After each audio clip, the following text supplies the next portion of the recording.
once again to another edition of Inside the Headset as we go to 1A football and we travel down to Moore County High School where Jason Dobbs is the head coach. How you doing, Coach Dobbs?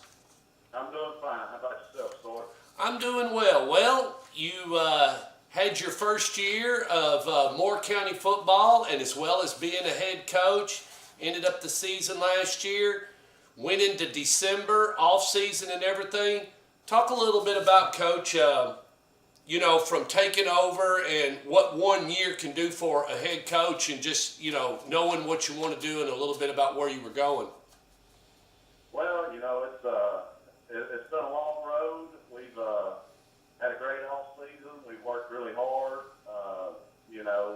There's a lot of less unexpected things now. When you're first year head coach, there's a lot of things that come up that you don't anticipate or don't realize that the head coach that you worked for in the past is taken care of and just things of that nature. So, after having a year on my belt, we've had a good off season. We returned pretty much 9 starters on both sides of the ball. So we're looking forward to big things this year. Any coaching changes? Did you add some guys or anything go on there in that area? Yeah, I added Manny Buchanan from Shelbyville. He came in as our defense coordinator, and he's worked well with the other coaches, and he's a young guy, so this is his first D coordinator position, and he's doing things the way I want it done, and everything seems to be on the up and up. Looks like numbers are up at Moore County. Am I reading that wrong, or you got a few more guys than you did last year?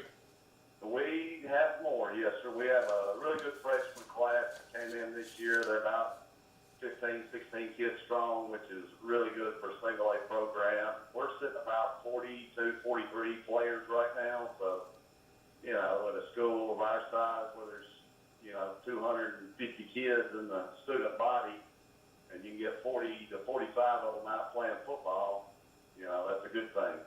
Absolutely, absolutely. So let's talk about, you started 2-a-days. Talk to us about, kind of your run and who all you've scrimmaged and leading up to this big game Friday night against Cascade. Well, we've had a really good summer. We had a really good fall camp. We scrimmaged Whipple. They came to our place and knocked us around a little bit, kind of woke us up. Then we scrimmaged Grundy County and Red Bowling in a 3-way and got some good work there. And then we went to Riverdale and scrimmaged Gordonsville last Tuesday and got some good work there. Well, did that feel like you were at home when you was at the reservation? Yeah, I felt like I was going back home, kind of. Spent a lot of hours out there, so that was a good thing to get to see some of those guys, coaches and things. So, Coach Kreisky, I saw him yesterday, and that's the first thing he said. He said Coach Dobbs was here the other day, so I was talking to him about that off camera. Let's talk about your non-district games. I'm looking at Cannon County, Eagleville, Cascade, and I guess Cornersville? No. Yeah, so we open up with 4 C schools. We play Cascade, Community, Cornersville, and Cannon County in that order. So Cornersville's picked to win our region, so that's going to be a tall task. That'll be our first home game of the season. We're on the road the first 2, so we'll just hope we don't have any injuries. I lost one of my players in that scrimmage against Gordonsville for the season, so that kind of hurt. He was starting fullback and Mike linebacker, so I had to have some kids step up, and we've had some step up, fill in, and hopefully we can put a decent product on the field on Friday night. All right, let's talk special teams. When you got that many kids, hopefully you've got a punter and a kicker, at least one of them on the team. Well, I've got my punter and kicker back from last year, so he's much improved. He's, as I told him, our extra point team is called the 100% team, and I kidded him last year and said we're about the 50% team. So, but he has improved over the off season, and we've been pretty good through the scrimmages, and special teams is a big part of our game. There's 3 facets of a football game. game, and I feel like you got to win 2 of the 3 to be victorious. So we spend a lot of time on special teams, and hopefully it'll pay off for us. How much runway you got, Coach? I mean, how much better you think these kids can get? Because, a lot of people understand when you go into the first game, defense is pretty much okay. Offense is real suspect because of timing. But what's the runway like for these kids? I mean, you probably seen some glimpses of some runway time as far as in the scrimmages and jamborees. But talk a little bit about what these kids, what they can do.